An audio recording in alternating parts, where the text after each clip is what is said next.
Have you ever had a completely normal day, and somehow, when you go to bed, you feel guilty? You didn't do anything terrible. You worked, you studied, you talked to people, you watched a few videos, maybe you even finished some things. And still, a strange thought appears. I'm wasting my life. But here's the part nobody tells you. That feeling does not always mean you're actually wasting your life. Sometimes it means your brain has lost the ability to see the value of what you're doing.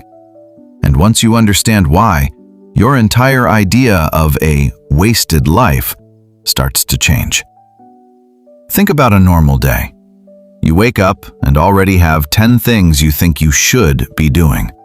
Study more, work harder, exercise, learn a skill, reply to messages, fix your future, be healthier, be more successful. And somewhere in the middle of all this, you look at someone else's life online. They got a new job. Someone started a business. Someone is traveling. Someone looks successful at your age.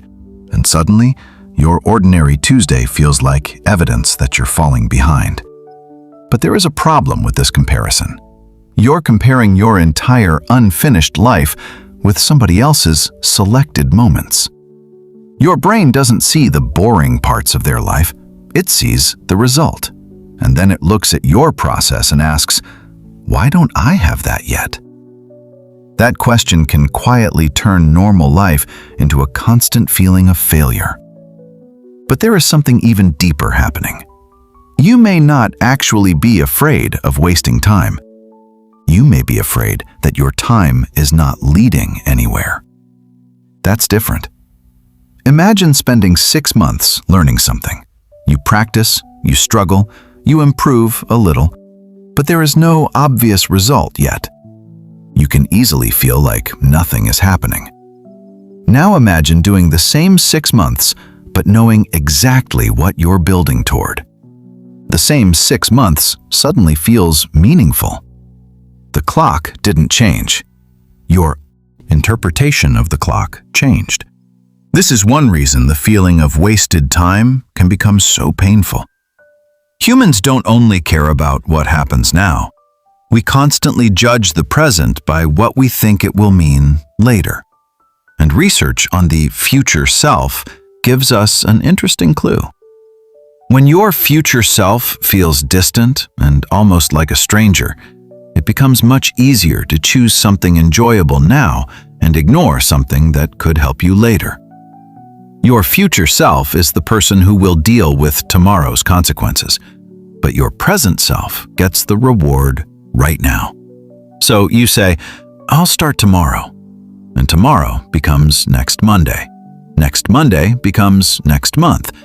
And eventually, the delay itself starts feeling like proof that you're wasting your life. But notice something important. The problem was not always laziness. Sometimes the problem was that your future felt too far away to feel real. So here's a strange question. When you imagine yourself 5 years from now, do you actually picture a real person? Or do you just imagine a vague version of yourself who is somehow richer, healthier, calmer, more confident, and successful? Because that imaginary person is very easy to disappoint. You keep comparing your messy present with a perfect future that doesn't even exist yet. And that creates another trap. You start collecting goals instead of building a life. You make lists, new routines, new plans, new notebooks, new apps, new resolutions. For a few hours, you feel productive because planning gives your brain the feeling that change has already started. But planning and progress are not the same thing. You can spend an entire evening organizing your future and still wake up with the exact same life. That's why sometimes the cure for feeling like you're wasting your life is not a bigger plan. It's one piece of evidence.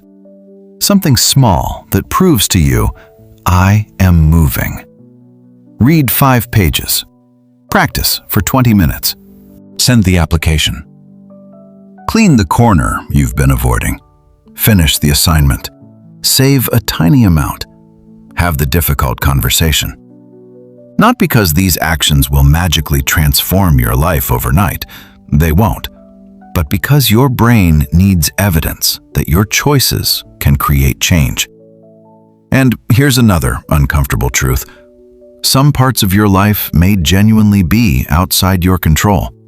You may have family responsibilities, money problems, limited opportunities, a difficult environment, a body that doesn't cooperate with your plans, a situation you never chose.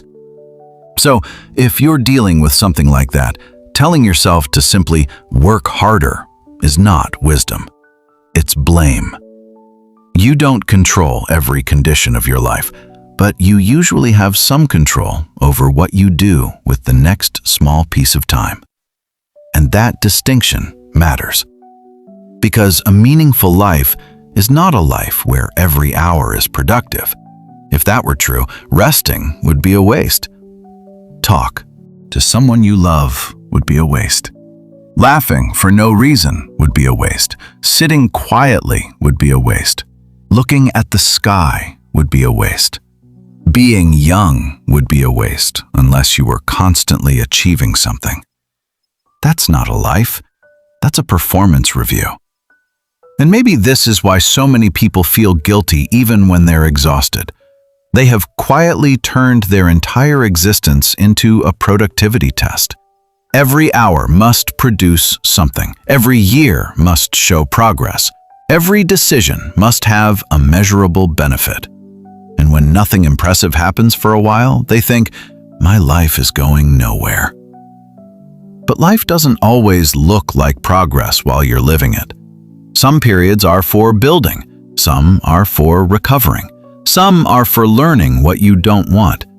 Some are simply about surviving a difficult chapter. You don't have to turn every season into an achievement. There's one more thing I want you to notice. The feeling of wasting your life.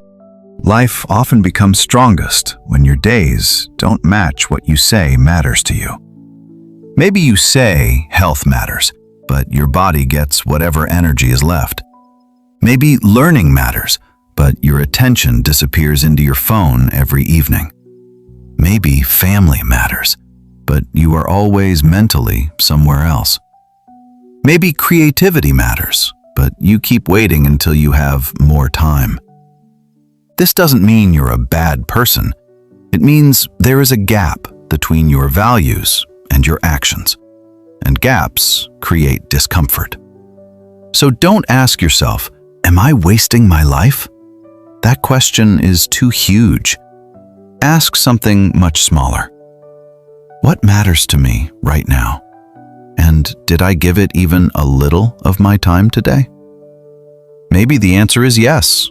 Maybe it's no. Either answer gives you something useful, because you don't need to repair your entire life tonight. You only need to stop making the same tiny choice that keeps making tomorrow look exactly like today.